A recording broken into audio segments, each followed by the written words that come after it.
Yo, yo, yo, yo.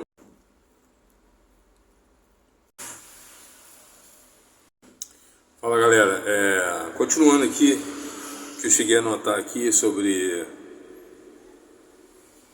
esse livro aqui, né, e a respeito das fábulas aqui, eu coloquei, né, se fôssemos apelar apenas...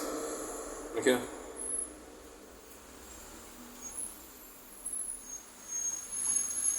fôssemos, que bosta, hein? Se fôssemos apelar apenas para a frase, a mensagem se perderia com o tempo, ou talvez não mantivesse a forma sintética.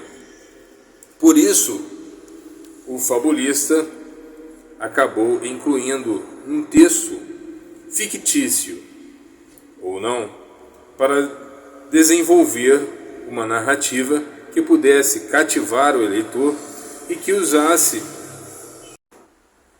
em algum momento um provérbio que pudesse facilitar então a sua fixação moral, né? Essa é a função da fábula, né? Ela constrói um enredo todo para chamar atenção e no fim finaliza com um provérbio. É lógico que isso ao longo do tempo ele começa a se deteriorar, né? Quando chega em La Fontaine ela sai de uma condição, né? Ela sai da prosa e vai para versos e tal. Ela sai da condição de parágrafos, né, para a condição de rimas, né? Uma outra estrutura. Ela vai ganhar outros atributos aí, a métrica, a melodia, etc. Então, quanto mais, e aí que tá a coisa, essa é a importância de Êxopo, da simplicidade, né? Quando ela entra nos versos, ela começa a apelar para outras, digamos, para um outro produto, né? Para um outro acabamento, para um outro conteúdo, assim, que não mais é a transmissão da mensagem pura, a mensagem moral, né? A mensagem filosófica, mas para a questão estética da coisa. Ela sai da condição profunda, né? Cultural, para uma condição mais superficial, mais estética da coisa. Vai encontrar rimas, etc. Sabe? Encontrar melodias e por aí vai. E daí eu coloquei aqui, ó. Portanto, não é o texto narrativo, moral ou metalinguístico que sustenta a fábula, mas o provérbio, o ditado popular, a filosofia do povo. E continua: única responsável por sua existência. Por isso, que letra, hein? Por isso, uma narrativa sem provérbio, sem anaxim, né, sem ditado, sem axioma, sem máxima, pode ser tudo menos fábula, pois seu sentido não é filosófico. Uma narrativa sem a construção popular, sem a mensagem moral, pode ser tudo, pode ser até uma fábula, né? No sentido de transmitir através do falar, né? Como diria a autora, né? A autora começa seu livro também falando sobre isso. Ela tem significado de história, né? Entre outras coisas, né? Tem significado também de jogo, de narrativa, sabe? Mas sempre com a intenção da transmissão moral. Quando ela entra na fase estética da coisa, sabe? Que ela sai da prosa e entra no verso, e ela começa a seguir uma métrica diferente, ela começa a perder a sua composição maior. Depois ela volta no conto, mas ela volta sem o fechamento, né? Sem a finalização dos provérbios e tal, que é a característica maior da fábula. Assim, uma fábula, então uma história ela pode existir, se a fábula é história, se a fábula é uma narrativa, a narrativa ela pode existir sem os provérbios.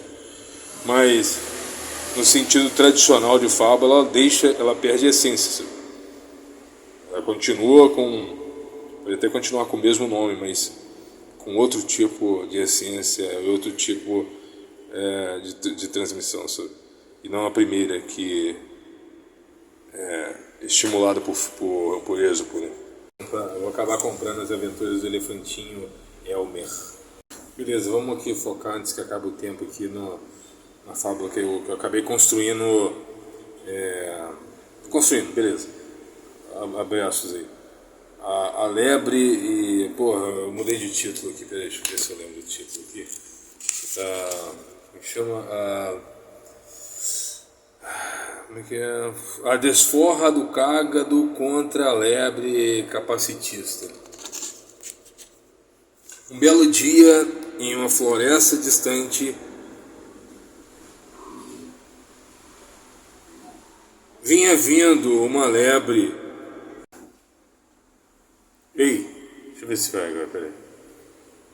Não vai não, eu queria virar a câmera aqui para o pessoal ver o porquê da minha... Tô travando aqui algumas vezes.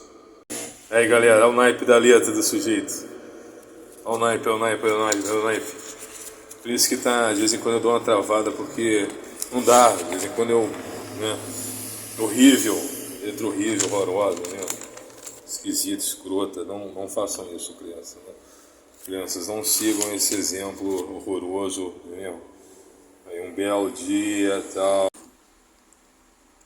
Vamos lá, vou tentar agora, tá? Um belo dia, em uma floresta distante, vinha vindo uma lebre acidentada. Como é que é? Vinha vindo uma lebre acidentada pelos raios ardilosos do sol, sem que alguma criatura pudesse ajudar. Foi então quando de repente ouviu um estrondo de um trovão, seguido de ventos fortes, princípios de uma tempestade que por ali se avizinhava. Para sua surpresa, um cágado cagado se aproximava. E apesar do mau cheiro encarniçado, identificado pelas narinas aguçadas, pelos sentidos da lebre, oferecido por sua nova condição, fazendo com que se opusesse contra qualquer tipo de ajuda. Mais adiante, outro estrondo. Uma árvore caíra à sua frente.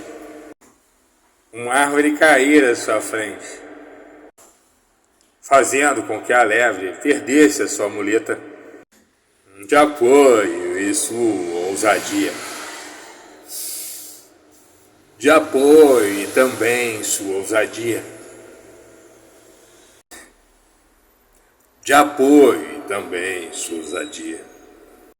Então, sem ter a quem recorrer,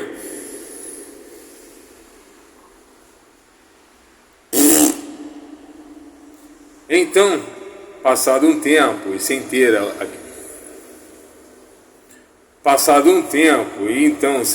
a quem recorrer, acabar adotando a humildade. Extinta pela dor e humilhação de ter perdido a corrida para um simples cágado. Cagado.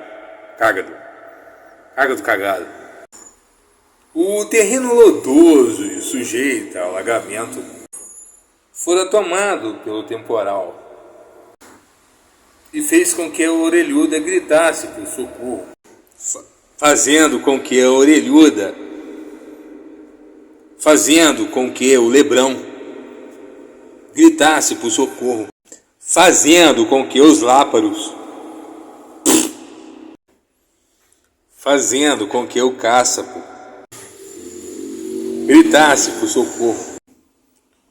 O cágado então, apesar de toda a sua lentidão, pôs-se a caminhar e a nadar em direção. O cágado então pôs-se a caminhar e a nadar em direção à lebre, que subindo em suas costas, prometeu que nunca mais zombaria das imitações alheias. Então galera, apesar do texto truncado aí por causa da minha letra aí também, que não é grande exemplo, né, não serve de exemplo, vale a pena isso, refletir sobre essa passagem.